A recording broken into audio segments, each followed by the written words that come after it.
Hey guys, AuspiciousAussie here and welcome to another Everton Football Manager 2015 series episode. This is the end of season review and it is episode 15, which is pretty good.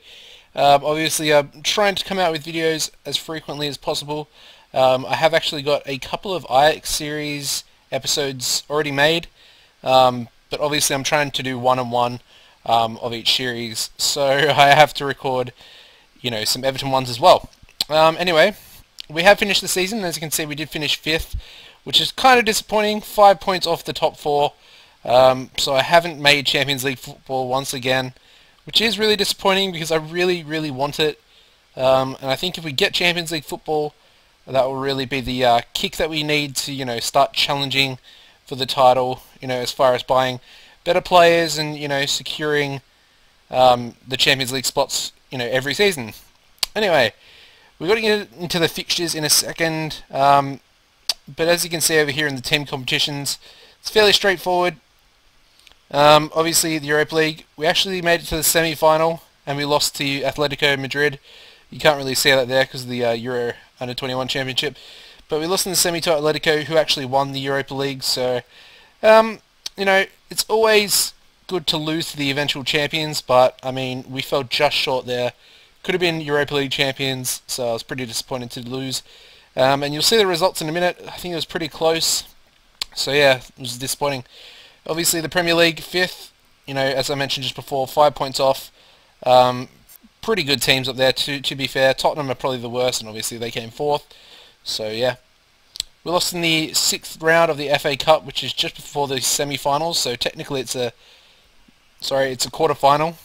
Basically, so we lost in the quarterfinal to QPR, which was really disappointing. They were probably the weakest team left in the competition, and they knocked us out. So yeah, not good there. Chelsea eventually won it, but yeah, that doesn't really matter. And in the Capital One Cup, we lost in the semi-finals, so we did not retain our cup that we had won previously, and yeah, we lost to Chelsea that time. So I'm not actually sure who won it. Probably was Chelsea. No, it was Arsenal. Arsenal beat Chelsea. Interesting. Happy to see that as an Arsenal fan in real life. Alright, so we'll get into the fixtures now. Got to go into competitions. No, schedule, sorry. And, yeah, we'll go through it. I think the last episode was the mid-season review with the Capital One Cup semi-final second leg against Chelsea. Yes, it was. Okay. So then we followed that up with another game against Chelsea at home this time in the Premier League. And as you can see, we won 3-1. So, obviously, we went out on goal difference over the 2 legs. But we actually managed to beat them. So I was really happy with that. Morales with a goal and Lukaku with a brace, including a penalty. And as always, Cuadrado opened the scoring against us. He absolutely loves scoring against us, and I absolutely hate him. Next game up was the Europa League first knockout round, first leg against Real Sociedad. And as you can see, we drew that 1-1, getting the away goal through Lukaku, who opened the scoring. As you can see, it was fairly even, but we did just outshine them as far as shots go. But out of 23 shots, we can only get 5 on target, which goes to show that we're probably shooting a lot from long range, which is a little bit disappointing because I don't really want my team to do that. As far as the tactic goes, I'd prefer to pass around. But as you can see, Tim Howard, a 6.2 rating, is piss poor. The next game was a Watford FA Cup 5th round game, which we won 4-1 at home. Pretty straightforward against a championship team. Aiden McGeady with a brace, Rabiot and Lukaku also on the score sheet. Again, dominated them, but did concede, which is, a worrying sign. The second leg of the Europa League first knockout round against Sociedad, and that finished 3-1, so obviously we went through at home. Morales opened the scoring, and a Lukaku brace getting us through there, so happy with that. And into the second knockout round we go. Jeez, I said that a bit too quick for my own good there. We then beat West Brom 3-1, mimicking the result in the previous game, this time away from home, which was great. As you can see, Rabiot opened the scoring for us. Craig Dawson got an own goal, and Niang finished our scoring off there with Leighton Baines picking up man of the match. So, quite happy with that. And, yeah, Baines hasn't played too well this season, so it was interesting for him to actually pick up that award there. We then beat Sunderland 2-0 at home in the Premier League. Fairly straightforward result. Lukaku brace getting us the 3 points there. Sunderland only had 1 shot on target, so that was impressive to see. and they didn't score from it for once, so that was good. Nice little clean sheet there. The next game was against Crystal Palace, again at home. Got another 2-0 result in the Premier League. Joel Campbell with the brace this time, and as you can see, Beniga and Nigelov both got injured in that game, so yeah, 2 midfielders were out, and they are kind of both backups, but still not good to see at all. The Europa League second knockout round was against Stuttgart, and in the first leg we won 4-0 away from home. Very impressive result. George Green, as I mentioned, Barkley was also injured when Nigelov got injured there, so George Green came in as our AMC and managed to score in the first 2 minutes of the game. Stoppelkamp got an own goal, Bain scored a penalty, and Morales also got in the score sheet for us there. As you can see, it was very even as far as stats-wise, but we managed to score 4 goals, and Tim Howard managed to get a 7.7 rating, along with my defence, who played outstanding. 8.6 for Stones, 8.4 for Manolis, Joel Matip got an 8, and Leighton Baines got an 8.6, and I even subbed Matip off after 75 minutes. So yeah. The next game after the Stuttgart game was a disappointing FA Cup 6th round loss. Obviously, I mentioned it before. Coming at home to QPR, as you can see, Kolka scored an own goal to give us a 1-0 lead. Then Flamini got one back. He ended up with a brace on the night. Lukaku got another one to give us the 2-1 lead. Then Flamini got his second, obviously, and Barini topped the scoring off. But it was a very close game. A little bit disappointing. Obviously, we played Galloway, which is pretty much the reason why we got screwed over there. We also played Liam Walsh, who, again, is a decent youth player, but I don't think he's ready just yet, despite having fairly amazing stats and very good determination.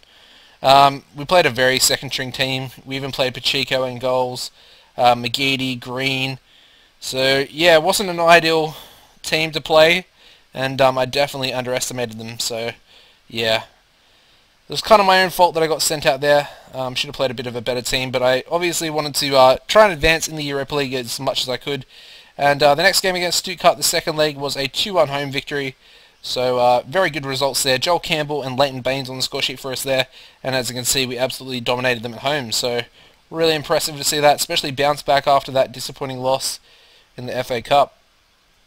Next game was a 1-1 draw against Stoke. Probably a cold, rainy night at the Britannia.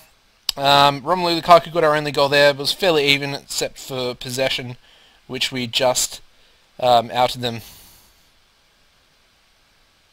Next game up was against Hull, and as you can see, we lost 4-2 at home. A very surprising game that I wasn't really expecting. As you can see, Baines and Lukaku get our goals. Manolas got a second yellow, got sent off in the 41st minute, and obviously their 3 goals after that came after that, with 2 coming in the last 5 minutes of the game. So within the last 5 minutes of the game, there were 3 goals scored, 2 for them and 1 for us. Really disappointing to lose there, but I guess it was Manolis' fault. So the next game was against Wigan, and we bounced back with a 2-1 victory in the Premier League against them. Joel Campbell and a Chris McCann own goal, getting us 3 points there. Next game was against Bournemouth, the Tycoon Takeover team, and we won 3-1 away from home against them. Joel Campbell with a brace and Romelu Lukaku again on the score sheet. I'll show you his goal tally for the season. It's quite outstanding. The next game was against Manchester United at home, and as you can see, we beat them. So really impressive with that. They are the champions this season. Lukaku and Niang, both of our strikers, getting on the score sheet there, and Juan Mata as well for United. We then played 2 games in the Europa League. The quarterfinal first leg ended up 3-3 against Porto, away from home, obviously. Joel Campbell, Leighton Baines and Niang for us. Nani, Hector Herrera and Antonio Valencia for Porto, so 2 of United's former players there, getting goals against us despite just beating them the game before. The next leg was a 4-3 win to us at home, which was quite outstanding. The amount of goals that were scored over the 2 legs was pretty crazy, I have to admit. Joel Campbell, a Lukaku brace. He got the winning goal, in the 91st minute. In the first minute of stoppage time. That was, it was insane. Morales also got a goal for us there. Carlos Fierro, everyone knows that name, got a brace for Porto, and again, Hector Herrera on the score sheet for them. They did score 3 goals off 4 shots on target though, so I was extremely disappointed about that as well.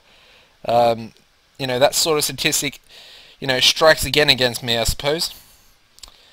We then beat Tottenham, who finished just above us in 4th place.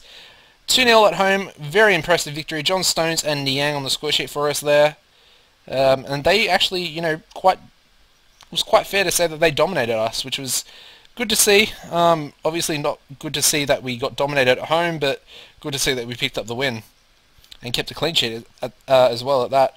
We then faced Newcastle, 3-1 away loss, which is pretty hard to take, but as you can see, they do have some half-decent players. Adrian Ramos was a player I was interested in right at the start of this series.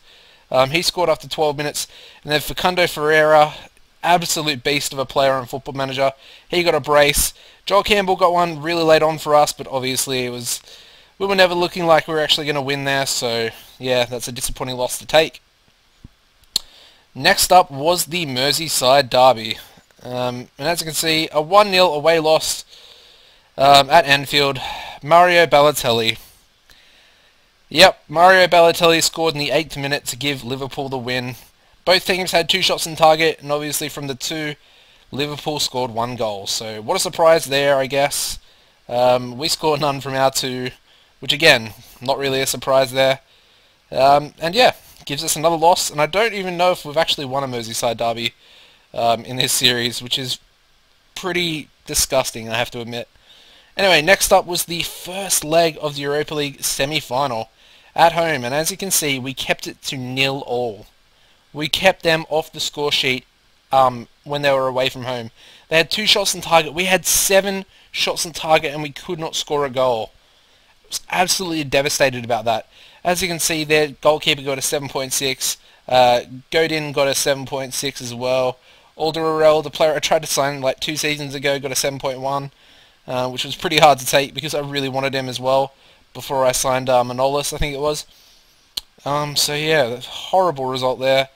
You know, we really should have gotten a goal to put us in good stead for the second leg.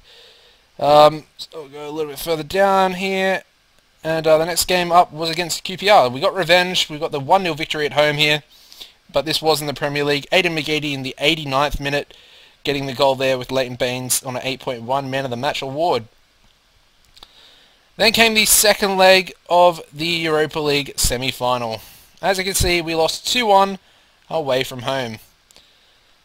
As you can see, Cersei and Arda Turan got 2 goals within 2 minutes, which basically sent us out of the competition. Niang got one very late on in the 89th minute, but obviously it was too little too late, and they ended up winning the competition in the finals. So credit to them, they beat us, but I was always filthy about that first leg anyway. We then versed Aston Villa, could only manage a 0-0 away draw. Pretty disappointing stuff. Jagielka got man of the match, which is, you know, he got his way back into the squad through Matip being injured. So full credit to him, he took that chance and got a man of the match award. And we kept a clean sheet, but we could not score because Lukaku was injured, basically.